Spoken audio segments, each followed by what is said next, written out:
Estamos emocionados de estudiar una nueva semana la palabra de Dios y esta semana vamos a hacer algo interesante. Vamos a descubrir un tema, el tema general es Jesús, el ancla del alma, pero en lugar de seguir avanzando en algunos capítulos, porque ya cubrimos el capítulo 7, básicamente lo hemos cubierto todo el capítulo 7 de Hebreos, ahora vamos a hacer algo, vamos a retroceder porque, Pastor Dani Perla, en la lección se nos comenta que el autor de Hebreos hizo una interrupción, es decir, puso como un paréntesis. Y esta semana vamos a considerar ese paréntesis. Así es, definitivamente. Creo que como él mencionó el sacerdocio de Jesús según el orden de Melquisedec, entonces en el capítulo número 5, el autor de la lección de la escuela sabática quería entonces abordar ese tema y por eso fuimos al capítulo 7, pero tenemos un mensaje muy importante en el capítulo 6. Definitivamente es un mensaje muy importante. Recordemos además que el libro de Hebreos no es solamente una exposición teológica, es además una palabra de exhortación, como ya se ha destacado varias veces, y en el capítulo 6 tenemos algunas advertencias y aplicaciones que necesitamos para nosotros hoy. Así que vamos a orar y vamos a comenzar pidiendo a Dios su sabiduría. Querido Padre, gracias te damos por tus misericordias. Gracias porque tú estás listo para instruirnos, para darnos advertencias en el momento adecuado a fin de que preparemos nuestra vida para caminar conforme a tu voluntad. Pedimos tu sabiduría en el nombre de Cristo Jesús. Amén. Amén. El tema para este día domingo es gustar de la buena palabra. Gustar de la buena palabra. A todos nos gusta este tema porque habla de la palabra de Dios. Pero al comienzo del capítulo 6, Pastor Dani Perla, ya veo a Pablo haciendo un poco esto de esas advertencias pastorales. Lo hace, recuerden, con todo el espíritu de un pastor preocupado por su grey. Y en los primeros versículos, en los 3 primeros versículos, Pablo dice lo siguiente: por tanto, dejando ya los rudimentos de la doctrina de Cristo, vamos adelante a la perfección, no echando otra vez el fundamento del arrepentimiento de obras muertas, de la fe en Dios, de la doctrina de los bautismos, de la imposición de las manos, de la resurrección de los muertos y del juicio eterno. Y esto haremos si Dios en verdad lo permite. Bueno, aquí destaca algunas doctrinas que al parecer dice, esto ya deberían saberlo ustedes.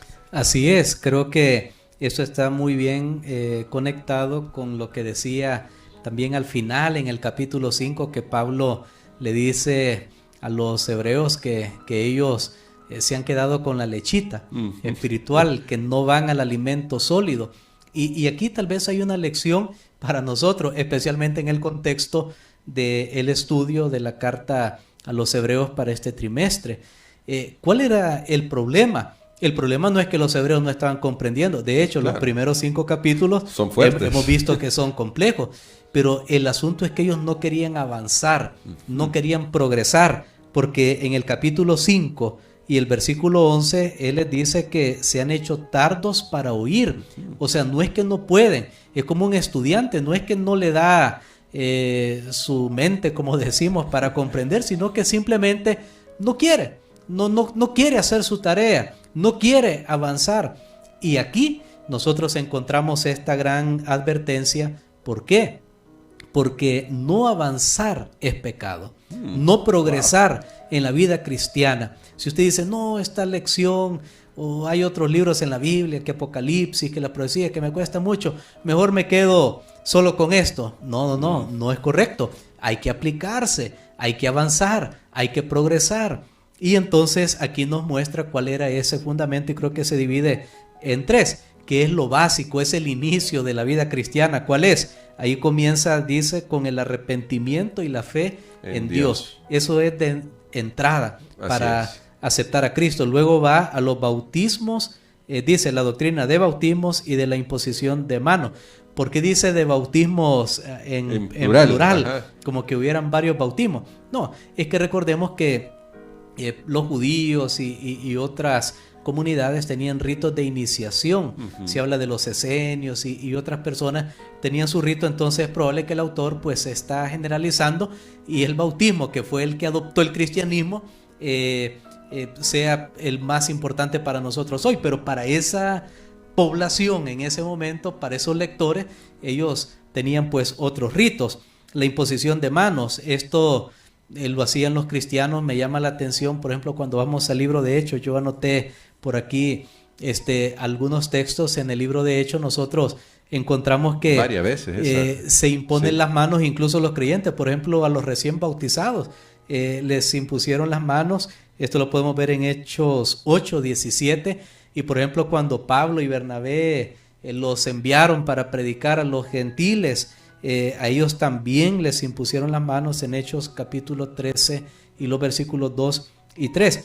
Luego habla de la resurrección, que ya es algo futuro, escatológico, y el juicio eterno. El juicio.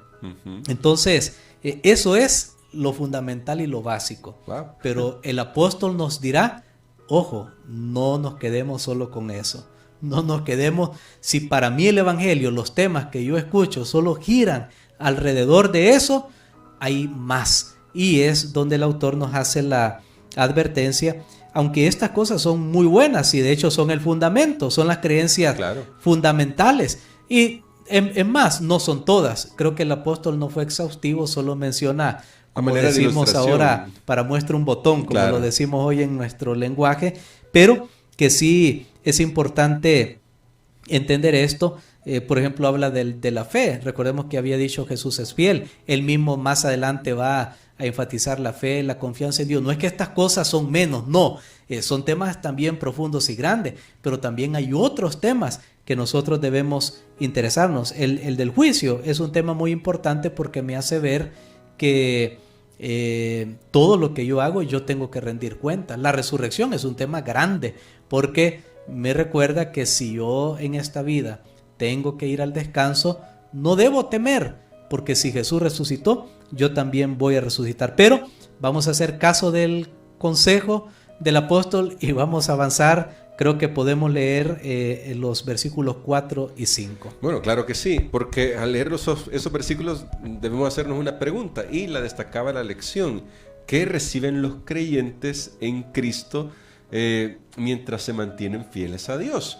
Y dice, es imposible que los que una vez fueron iluminados, gustaron del don celestial, fueron hechos partícipes del Espíritu Santo y asimismo gustaron de la buena palabra de Dios y los poderes del mundo venidero. Aquí ya comienza a destacar muchos aspectos importantes para la vida del cristiano. Muy bien, una vez una persona acepta el fundamento, que es el que ya vimos en los primeros 3 versículos, ¿qué recibe? ¿Qué gana? Y entonces el apóstol menciona aquí varias cosas. Dice que somos iluminados. Recordemos, la luz de Cristo llegó a nuestra vida.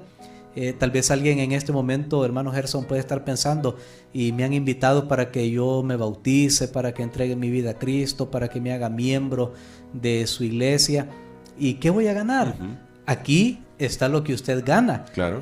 Usted es iluminado, o sea, las tinieblas se disipan, gusta del don celestial. Me llama la atención que la lección lo aplica en 2 maneras. Claro. La gracia de Dios y el Espíritu Santo. También dice, gustaron de la buena palabra de Dios. Es otro término que se refiere al Evangelio, que significa buenas noticias, la buena palabra de Dios. La palabra de Dios siempre es buena y no debería aburrir. Y los poderes del mundo venidero. Ahí hace referencia a lo otro que ya habíamos visto, la resurrección, el juicio final y todas estas cosas. Ahora, eso es lo que recibe una persona cuando cree en Cristo Jesús. Y esas cosas las podemos perder, y creo que eso es el tema en el capítulo 6. ¿Qué pasa si yo, después de experimentar esto, entonces yo comienzo a tambalear y a negar todas estas cosas? Bueno, y considerando eso que acaba de decir Pastor Dani Perla, el autor de la lección él cree que el autor de Hebreos, cuando está diciendo todo esto, tiene en mente a la generación del desierto que lamentablemente, y como usted ya lo ha destacado en lecciones anteriores, no entraron en el reposo de Dios. Finalmente fue la generación que no entró en la tierra prometida, porque recibieron justamente todas estas bendiciones que nosotros tenemos. Y el autor destaca, fueron iluminados con la columna de fuego, recibieron el don celestial porque caía maná del cielo todos los días. Ahora, pastor, considerando eso, ¿cómo podemos estar alertas para ver las bendiciones que ya recibimos nosotros todos los días, a fin de que no nos pase lo que le pasó a la generación del desierto y, como usted decía, perdamos lo que Dios quiere darnos? Muy bien, creo que en primer lugar tenemos que ser plenamente conscientes que esto es una gran bendición. Amén. No tomemos nuestro cristianismo, nuestra posición en Cristo como algo casual, algo liviano, como pertenecer a un grupo más. No, porque esto realmente es una gran bendición para nuestra vida. Atesorémoslo, valorémoslo, que para nosotros sea lo más importante en nuestra vida, en esa comunidad donde las personas podían perder su vida, sus posesiones, Sí. relaciones familiares a causa de su fe. Era muy importante que ellos tuvieran en mente lo grande que es el Evangelio, para que cuando hubieran pérdidas, ellos estuvieran dispuestos para hacerlo. Y hace poco yo vi un video ahí que han recreado, por ejemplo, a los mártires cristianos allá en el Coliseo Romano, los mártires que hubo en la Edad Oscura, en la Edad Media, Juan Hus, uno de ellos, quemados en la hoguera. Todas estas personas, realmente, si para ellos la palabra de Dios y toda esta experiencia no hubiera sido valiosa, jamás ellos hubieran dado su vida. Así es. Y es triste que nosotros podamos negar al Señor, como lo veremos el día de mañana, por cosas aún menores. Ni siquiera es que nos están llevando ahorita a que los leones nos coman, sino que simplemente son ciertas actitudes que tal vez podemos ser objetos si seguimos los principios cristianos. Pero el autor a los Hebreos dice: miren, no importa lo que tú tengas que sufrir, recuerda que lo que ya tienes es valioso. Amén. En Cristo Jesús. Y qué importante tener esta conciencia de que lo que tenemos es valioso en Cristo Jesús. Por eso le queremos hacer la invitación siempre, y esta es una invitación que siempre vamos a mantener. Acepte este don que Dios nos ofrece a todos nosotros de forma abierta, libre para todo aquel que quiera aceptarlo. Y queremos, pastor, que nos ayude con una oración, porque creo definitivamente que comenzamos con esta palabra de advertencia para nosotros. Necesitamos avanzar en nuestra vida, no estancarnos y reconocer las cosas que ya hemos recibido de parte de Dios. Amén. Padre que estás en los cielos, te damos gracias, Señor, en este momento por estas bendiciones que tenemos. También nosotros hemos gustado la buena palabra, también hemos recibido todas estas bendiciones. Amén. También, Señor, hemos sido fundamentados en estas creencias principales de la fe. Ayúdanos para perseverar, para valorar esto por encima de cualquier cosa, Señor, y ayúdanos para que esto no solo sea teoría, sino que cobre vida, que nuestros corazones palpiten cuando meditamos en estas cosas. Amén. Lo pedimos en el nombre de Jesús. Amén. Amén.